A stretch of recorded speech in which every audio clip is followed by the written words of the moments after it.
এবং ইসরায়েলের উত্তেজনা বেড়েই চলেছে। উত্তেজনা চলছে সিরিয়ার ভূখণ্ড নিয়ে। এরই মধ্যে সিরিয়াতে নতুন করে হামলা চালিয়েছে ইসরায়েল। সিরিয়াতে আজকে ড্রোন হামলা চালানো হয়েছে দামেস্কের খুব কাছাকাছি বাইত জিনের শহরে, এবং সেই হামলায় একজন সিরিয়ান নাগরিক নিহত হয়েছে, আহত হয়েছে আরো 2 জন। এই গাড়িটি চলাচলের সময় এখানে হামলা করা হয়েছে। আমরা আপনাদেরকে বলেছিলাম যে সিরিয়াতে ইসরায়েল এবং অ্যাকশনের ছবি ভিডিও দেখাবো আমরা। পরিস্থিতি কোন দিকে যায় সেই সংবাদ জানাবো, এবং যদি সরাসরি ইসরায়েল তুরস্কে কিংবা তুরস্কের কোনো ঘাঁটিতে আক্রমণ করে তাহলে তুরস্ক কিভাবে জবাব দেবে তার একটা চমৎকার রোডম্যাপ আলোচনা করব আজকের লাইভে। সেই সাথে থাকবে তুরস্ক এবং ইসরায়েলের সামরিক শক্তির একটা তুলনা। প্রিয় দর্শক, কে কোথা থেকে আমাদের লাইভে যোগ দিয়েছেন কমেন্টে জানাতে পারেন। আপনারা দেখছেন তুরস্ক থেকে প্রচারিত তুর্কিয়ে পিডিয়া নিউজ। আমাকে দেখতে অথবা শুনতে কোনো সমস্যা হলে অবশ্যই কমেন্টে জানাবেন। উত্তেজনা বাড়িয়ে চলেছে ইসরায়েল। আজকে সিরিয়ার পাশাপাশি বিমান হামলা করা হয়েছে লেবাননে, এবং নেতানিয়াহু গাজাতেও আরেকটা যুদ্ধ বাঁধানোর পরিকল্পনা করছে। নেতানিয়াহু চাইছে তুরস্কের বিরুদ্ধে কিংবা সিরিয়ার বিরুদ্ধে যদি কোনো যুদ্ধ নাও বাঁধানো যায়, অন্তত অসহায় গাজাবাসীকে আরেকবার যুদ্ধের দিকে ঠেলে দেয়া। তবে নেতানিয়াহুর এই প্রস্তাবে না করে দিয়েছে ইসরায়েলের সেনাবাহিনী। তারা বলেছে কোনো অপ্রয়োজনীয় এবং নতুন যুদ্ধে জড়াবে না ইসরায়েল। সুতরাং নির্বাচনে জয়লাভ করতে হলে নেতানিয়াহুকে তুরস্কের সাথেই খেলতে হবে। কিন্তু তুরস্ক কি নেতানিয়াহুর জন্য এত সহজ কোনো খেলা যে চাইলো আর তুরস্ককে হিট করলো? ইসরায়েলের ভেতর থেকেই নেতানিয়াহুর এই পরিকল্পনার বিরুদ্ধে প্রচন্ড চাপ তৈরি হচ্ছে। ইসরায়েলের পত্রিকা মারিফ বলছে তুরস্ক চাইলে এক রাতের মধ্যে শত শত ট্যাঙ্ক এবং আকাশ প্রতিরক্ষা ব্যবস্থা মোতায়েন করতে পারে সিরিয়াতে। তুরস্ককে এত হালকাভাবে নেওয়ার কোনো সুযোগ নেই। প্রিয় দর্শক, প্রেসিডেন্ট এরদোয়ান কি করতে পারে, বা তুরস্কের কোনো ঘাঁটিতে হামলা হলে তুরস্ক কিভাবে কোথায় জবাব দেবে, সেই বিষয়ে চমৎকার একটা বিশ্লেষণ করেছেন তুরস্কের সরকারপন্থী পত্রিকা ইয়েনি শাফাকের সাংবাদিক ইব্রাহিম কারাগোল। সেই প্রতিবেদনটি আমরা আপনাদের সামনে সুস্পষ্টভাবে তুলে ধরব। তার আগে বলতে চাই, একটু দেখাতে চাই তুরস্কের সাথে ইসরায়েলের সেনাবাহিনীর একটা তুলনা। কোন বাহিনী কতটুকু শক্তিশালী? যদি শেষ পর্যন্ত যুদ্ধ হয়, এই যুদ্ধে কে জয়লাভ করবে, তুরস্ক নাকি ইসরায়েল? কি মনে করেন আপনারা? এবং তুরস্ক ইসরায়েল যুদ্ধ হলে আপনারা কোন পক্ষে থাকবেন? আমাদের একজন দর্শক গতকাল লাইভে বলেছে, যদি তুরস্ক ইসরায়েল যুদ্ধ হয় আমি ইসরায়েলের পক্ষে থাকব। তার মানে তুরস্ক মার খাক সেটা সে খুব ভালো করে চায়। আমি জানি না এই লোক ভারতপন্থী না ইরানপন্থী। আমরা কিন্তু কখনো চাই না ইরান আমেরিকার হাতে মার খাক। আমরা সবসময় চাই বিভিন্ন অ্যাঙ্গেলে আলোচনা করার চেষ্টা করব। আশা করি আপনারা এখান থেকে বুঝতে সক্ষম হবেন এবং বুঝতে পারবেন কেন ভারত বাংলাদেশের ব্যাপারে এত মরিয়া, এর পেছনের কারণ কি। যদিও এর আগে টুকটাক কম বেশি এই কথাগুলো এসেছে, কিন্তু আজকে আমি ইন ডিটেলস আলোচনা করার চেষ্টা করব। আশা করি আলোচনা ভালো লাগবে, আর আলোচনা ভালো লাগলে আপনারা শেষ পর্যন্ত সঙ্গে থাকবেন এবং লাইক কমেন্ট শেয়ার করে চ্যানেলটি সাবস্ক্রাইব করে চ্যানেলটির সাথেই থাকবেন।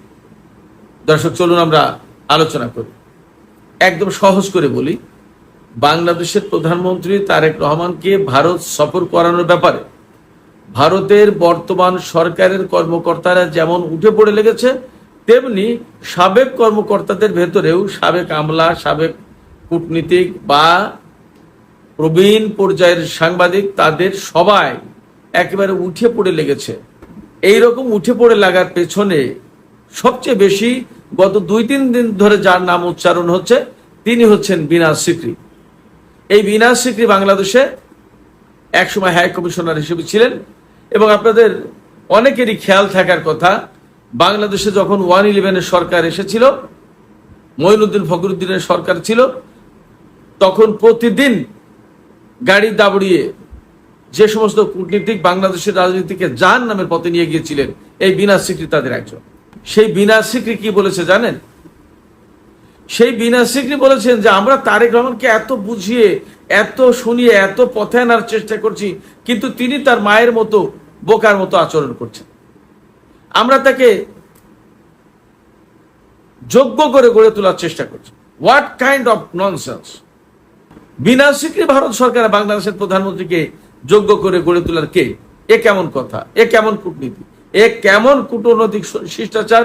আন্তর্জাতিক সম্পর্কের ক্ষেত্রে একটা ভদ্রতা, সভ্যতা, ভব্যতা, শিষ্টাচার বলে কথা আছে, এটা কি কোনো শিষ্টাচারের ভেতরে পড়ে? বাংলাদেশের প্রধানমন্ত্রীকে তারা তাদের মতো করে গড়ে দিতে চান, গড়ে তুলতে চান, বাংলাদেশের জন্য যোগ্য করে গড়ে তুলতে চান, বা তাদের আশা প্রত্যাশা যেভাবে হবে সেইভাবে গড়ে তুলতে চান। আমাদের বাংলাদেশ স্বাধীন সার্বভৌম দেশ না? আমাদের বাংলাদেশ যদি স্বাধীন সার্বভৌম দেশ হয়, তাহলে তার প্রধানমন্ত্রী ভালো কি মন্দ, যোগ্য কি অযোগ্য, সেটা আমরা দেখব। আমাদের প্রধানমন্ত্রীকে যোগ্য করে গড়ে তুলবে এবং ভারত বাংলাদেশের স্বার্থ দেখার জন্য ভারত এগুলো কি বলে? এগুলো কি কথা? কেমন ধরনের কথা? এবং সবচেয়ে আপত্তিকর কথা, বিনাশ সিকরি কি বলছেন? সামাজিক মাধ্যমে কথাগুলো ভেসে বেড়াচ্ছে যে তারেক রহমান নাকি তার মায়ের মতো বোকার মতো আচরণ করছেন। এটা কেমন কথা? এর তীব্র এবং চরম প্রতিবাদ জানানো উচিত। বেগম জিয়ার ব্যক্তিত্ব সম্পর্কে বিনাশ সিকরির জানা নেই, বেগম জিয়ার রাজনৈতিক প্রজ্ঞা সম্পর্কে জানা নেই, বেগম জিয়ার ধী শক্তি সম্পর্কে জানা নেই, বেগম জিয়ার আন্তর্জাতিক এবং আঞ্চলিক রাজনীতি সম্পর্কে কেমন ধারণা ছিল তা তার জানা নেই, তার আপসহীন অবস্থান সম্পর্কে জানা নেই বিনাশ সিকরির। কিভাবে এই ধরনের বাহুল্য মন্তব্য করতে পারে? এবং তাদের এত পাগল হয়ে যাওয়ার কারণ কি? বাংলাদেশের প্রধানমন্ত্রী ভারত সফরে না গেলে মনে হচ্ছে ভারতের কোন নেতার ঘুম হচ্ছে না, পেটের ভাত হজম হচ্ছে না। কেন? বাংলাদেশের প্রধানমন্ত্রী ভারত সফরে যখন, ভারত আমাদের প্রতিবেশী রাষ্ট্র, সুবিধা মতো সময় যাবেন, কিছু সংকট আছে, সমস্যা আছে, সেই সংকট এবং সমস্যাগুলো ভারতের পক্ষ থেকে সমাধান করতে হবে। শেখ হাসিনাকে বহু আগের থেকে প্রত্যার্পণের জন্য বলা হচ্ছে, তখন বলা হয়েছিল ভারতের পক্ষ থেকে যে আমরা রাজনৈতিকভাবে নির্বাচিত সরকারের সাথে আমরা কাজ করব। ঠিক আছে, বাংলাদেশের তো সরকার এসেছে, নির্বাচিত সরকার, তারপরে কই? তখনও বলা হয়েছিল আমরা বিষয়টা পর্যালোচনা করে দেখছি, মূল্যায়ন করছি, এখনো পর্যালোচনা করে দেখছি, মূল্যায়ন করছি। কেন? ভারতের সাথে বাংলাদেশের একটা চুক্তি আছে, প্রত্যর্পণ চুক্তি। এই চুক্তির আওতায় দাগী ব্যক্তি, আসামি, সাজাপ্রাপ্ত, মোস্ট ওয়ান্টেড বা ওয়ান্টেড বাংলাদেশ সরকারের পক্ষ থেকে যদি কাউকে প্রত্যাশা করা হয়, চাওয়া হয়, ভারত সরকার দিতে বাধ্য, যেমনি বাংলাদেশ দিয়েছে ভারতকে দেবে।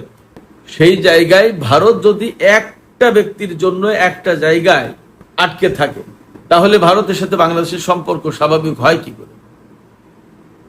ভারতের সাথে তো আমাদের একটা দুটো সমস্যা না, বহু সংখ্যক সমস্যা। সেই সমস্ত সমস্যার সমাধান ভারতকে তো করতেই হবে। ইমিডিয়েট যে সমস্যা আমাদের প্রত্যাশা, যেটা আমাদের একজন ব্যক্তিকে প্রয়োজন, কতগুলো আসামিকে প্রয়োজন, তাদেরকে ফেরত দিতে হবে, বিচার হচ্ছে, বিচার করতে হবে। অথচ ভারত তাদেরকে দেবে না, দিচ্ছে না, এবং বাংলাদেশকে মনে হচ্ছে যেন এমন একটা যে ছেলে খেলা একটা ব্যাপার স্যাপার। ভারত বাংলাদেশকে যা বলবে তাই শুনবে এবং তাই শুনতে যেন বাধ্য হচ্ছে। বাংলাদেশের পক্ষ থেকেও বেশ একটা বড় চাল দেওয়া হয়েছে। এখন এই চালে এখন ভারত কাত, যার কারণে এখন দৌড়াদৌড়ি ছুটোছুটি লেগেছে। কি সেই চাল? কোন কারণে এত দৌড়াদৌড়ি ছুটোছুটি? চালটা আর কিছুই না, মক্কা চুক্তি। এই মক্কা চুক্তির আওতায় বাংলাদেশ যদি এই জোটে যোগ দেয়, যে জোটের সদস্য আপাতত এখন পাকিস্তান, তুরস্ক এবং সৌদি আরব, এই জোটে যদি বাংলাদেশ যোগ দেয় তাহলে ভারতের খবর আছে। আমি গতকালকের ভিডিওতেও বলেছি যে পূর্ব প্রান্তে বাংলাদেশ, পশ্চিম প্রান্তে পাকিস্তান, ৭১ সালের আগে যে অবস্থা ছিল সেই অবস্থায় পড়তে হবে ভারতকে। এগুলো বোঝা উচিত ছিল ভারতের। ভারত বাংলাদেশকে 3 পাশ দিয়ে ঘেরাও দিয়ে রেখেছে, মনে করে যে আমরা যা বলবো তাই শুনবে, তার বাইরে যেতে পারবে না। আমরা তো আপনাদের সাথে কোনো শত্রুতা করতে চাইনি। আমরা চেয়েছি আপনারা আমাদের সৎ প্রতিবেশী, সুপ্রতিবেশী হন, শুভ প্রতিবেশী হন, বন্ধু প্রতিম দেশ হন। আমাদের চাওয়া তো আপনাদের কাছে কিছু ছিল না। আমরা সবসময় এই কথাই স্বীকার করে এসেছি, এই কথাই বলি যে 71 সালে আপনারা আমাদের বন্ধু ছিলেন, আমাদের বহু শরণার্থীকে সে সময় থাকার জায়গা দিয়েছেন, আপনারা আমাদেরকে মুক্তিযুদ্ধে সহযোগিতা করেছেন, ভেরি গুড, আমরা কৃতজ্ঞ। কিন্তু পরবর্তীতে আপনারা কি আচরণ করছেন, তাহলে তো এখন আমরা প্রশ্ন করতে বাধ্য হই যে আপনারা কি এই আচরণ করবেন, এই রকমের আমাদেরকে বিপদে ফেলবেন বলে কি তখন আমাদের দেশ স্বাধীন করার ব্যাপারে আপনাদের ভাষায় দেশ ভেঙে দিয়েছেন আপনারা, আমাদের ভাষায় আমরা স্বাধীনতার কথাই বলবো। আপনারা কি আপনাদের ওই চাওয়া পাওয়া প্রত্যাশা ওই পূরণের জন্য কি আপনারা দেশ স্বাধীন করে দিয়েছিলেন আমাদেরকে? আমরা কি এখন এই প্রশ্ন তুলবো না? আমরা সব সময় বলি, পরিষ্কার করে বলি, বাংলাদেশের অবস্থান যেটা, আমাদের বাংলাদেশের লোকজনের চাওয়া পাওয়া যেটা, সেটা হচ্ছে এই যে ভারত আমাদের সাথে সুন্দর ব্যবহার করুক, সুন্দর প্রতিবেশী হোক। তার অধিকার সে বুঝে নিক, আমাদের অধিকার আমরা বুঝে নিই। আমাদের পানি সম্পদ আমাদেরকে দিক, তাদের যতটুকু প্রাপ্য তারা ততটুকু দিক। কিন্তু আমাদের উপরে কেন বড় ভাইয়ের মতো আচরণ করবে, যেন আমরা ছোট ভাই? গত 15, 16, 17টা বছর যেভাবে আপনারা বাংলাদেশকে যেভাবে সংকটের ভিতরে ফেলেছেন এবং রাজনৈতিকভাবে ভয়ঙ্কর একটা দুঃসহ পরিবেশ তৈরি করেছিলেন এই দেশে, সেই কাজগুলো কি করা উচিত হয়েছে? সেই জায়গা থেকে কি এখন আপনাদের বেরিয়ে আসা উচিত না? আপনাদেরকে মনে রাখতে হবে, আপনারা যেমন আমাদের প্রতিবেশী, আমরাও কিন্তু আপনাদের প্রতিবেশী। আমরা হয়তো আমাদের আয়তনের দিক দিয়ে ছোট, কিন্তু আমরা তো প্রতিবেশী। আমরা একটা দেশ, স্বাধীন দেশ। দক্ষিণ এশিয়ার রাজনীতিতে যদি মক্কা চুক্তিতে বাংলাদেশ যুক্ত হয়, দক্ষিণ এশিয়ার রাজনীতি কিন্তু বদলে যাবে। ভূ রাজনীতির কৌশলগত সমীকরণ কমপ্লিটলি পাল্টে যাবে, বুঝতে হবে আপনাদের। একদম পরিষ্কার, মক্কা চুক্তিতে যোগ দিতে যাচ্ছে সিরিয়া, মিশর এবং বাংলাদেশ। এই চুক্তি কোনো মতেই শুধু মধ্যপ্রাচ্য কেন্দ্রিক চুক্তি থাকবে না। এই চুক্তিতে বাংলাদেশ যোগ দেওয়া মানেই বাংলাদেশ এবং পাকিস্তান এই দক্ষিণ এশিয়া থেকে এই চুক্তিতে থাকছে। এর মানে হচ্ছে দক্ষিণ এশিয়ার টোটাল রাজনীতির সমীকরণ পাল্টে যাবে। ভারত আপনাদেরকে মনে রাখতে হবে এটা। বাংলাদেশ যদি মক্কা চুক্তিতে যুক্ত হয়, তাহলে আলটিমেটলি আমরা সৌদি আরবের ফাইন্যান্সিয়াল ব্যাকিং পাবো, তুরস্ক এবং পাকিস্তানের সামরিক প্রযুক্তির অনেক কিছু আমরা পাবো, এবং আমরা সহজে অনেকটা সস্তায় পাবো। আমাদের যে নিরাপত্তা সংকট বা আমাদের যে সামরিক ঘাটতি আছে শক্তির, আমাদের সামরিক শক্তিকে যেভাবে ইউটিলাইজ করা দরকার, আধুনিকায়ন করা দরকার, এর অনেকগুলো সংকট কেটে যাবে। এই মক্কা চুক্তিতে যাতে বাংলাদেশ যুক্ত না হতে পারে, সেই জন্য ভারত বাংলাদেশের প্রধানমন্ত্রীকে ভারত সফর করাতে চায় এবং জোর করে হোক, বুঝি হোক, যেভাবে হোক এই চুক্তি থেকে বাংলাদেশকে বিরত রাখতে চায়। এই মক্কা চুক্তির একটা গুরুত্বপূর্ণ বক্তব্য হচ্ছে যে আমরা সুনির্দিষ্ট কোনো দেশকে টার্গেট করে জোটবদ্ধ হচ্ছি না। তো ব্যাপারটা যদি তাই হয়, তাহলে ভারতের এত ভয় পাওয়ার কি আছে? বাংলাদেশ তো সবসময় বলছে যে আমরা আন্তর্জাতিক অঙ্গনে যে রাজনীতি বা যে কূটনীতি বা যে ডিপ্লোমেসিটা মেনটেন করি, সেটা হচ্ছে আমাদের বন্ধু আছে, প্রভু নেই। ভারত যদি প্রভুর মতো আচরণ না করে, তাহলে ভারত আমাদের বন্ধু। ভারতের এখানে ভয় পাওয়ার কিচ্ছুই নেই। সবচেয়ে বড় কথা, ভারতকে এটা মনে রাখতেই হবে, মানতেই হবে, সেটা হচ্ছে যে প্রতিবেশী পাল্টানো যায় না। আপনি 10টা চাল দেবেন, প্রতিবেশী আপনাকে কোনো না কোনো একটা চালে হলেও অন্তত আটকাতে পারবে। আপনারা খেয়াল করে দেখুন তো, বাংলাদেশ স্বাধীন হওয়ার পর থেকে পর্যন্ত বাংলাদেশের সাথে আপনারা একদম নিকটতম প্রতিবেশী দেশ হিসেবে কাঙ্ক্ষিত আচরণ করেছেন। বাংলাদেশের মানুষ আপনাদের কাছ থেকে যেরকম শ্রদ্ধা, ভালোবাসা পাওয়ার কথা ছিল, সেই ভালোবাসা, সেই শ্রদ্ধা কি আপনারা দিয়েছেন? বাংলাদেশের মানুষ পেয়েছে? আপনারা খুবই সাম্প্রদায়িক এবং এক চোখা নীতি অনুসরণ করেন। এই সাম্প্রদায়িক এবং এক চোখা নীতি নিয়ে দক্ষিণ এশিয়ায় সুন্দরভাবে থাকা যাবে না, যায় না, তা তো পরিষ্কার। প্রতিবেশীর সাথে সুন্দরভাবে থাকা যায় না, যাবে না, তা তো পরিষ্কার। 1947 সালে ভারত এবং পাকিস্তান বিভক্ত হয়েছিল, অনেকটা বিনা রক্তপাতেই তো। ব্রিটিশ থেকে ভারত স্বাধীন হলো, পাকিস্তান স্বাধীন হলো। 71 সালে আমরা রক্তক্ষয়ী যুদ্ধের মধ্য দিয়ে স্বাধীন হয়েছি, এবং সেখানে ভারতের একটা গুরুত্বপূর্ণ ভূমিকা ছিল বাংলাদেশ রাষ্ট্র জন্মের ক্ষেত্রে। অথচ তারপরের ভূমিকাটা সম্পূর্ণভাবে নেগেটিভ, যেটা গ্রহণযোগ্য হতেই পারে না। এই জায়গায় সংশোধন ভারতকে আনতে হবে। এর বাইরে গেলে সেটা ভারতের জন্য লাভজনক হবে না। ভারত যদি মনে করে যে বাংলাদেশকে চাপ সৃষ্টি করে সবকিছু করব, বাংলাদেশকে কৌশলে ফেলে আমরা অনেক কিছু করব, আমার মনে হয় যে সেই সময়টা বদলে গেছে, সেই সময়টা পাল্টে গেছে, সেই সময়টা এখন নেই। ভারতকে বাস্তবতা বুঝতে হবে। শেখ হাসিনাকে আশ্রয় দিয়ে বাংলাদেশের অভ্যন্তরীণ রাজনীতিকে অস্থিতিশীল করার চেষ্টা করতে পারবেন আপনারা, কিন্তু বাংলাদেশ ভেতরগত দিক দিয়ে কতটা অস্থিতিশীল হবে সেটা একটা ভাববার বিষয়। এবং আপনারা সম্ভবত শেখ হাসিনা কার্ড দিয়ে বাংলাদেশকে কাবু করতে পারবেন না। বরং তার চেয়ে এখনো আমরা আহ্বান জানাবো, বাস্তবতা আপনারা মেনে নেন এবং যা করলে বাংলাদেশের সাথে সম্পর্ক সুন্দর হয় আপনারা প্লিজ তাই করুন। প্রতিবেশী রাষ্ট্রের সাথে সম্পর্ক খারাপ রেখে অনেক পথ এগিয়ে যাওয়া যায় না।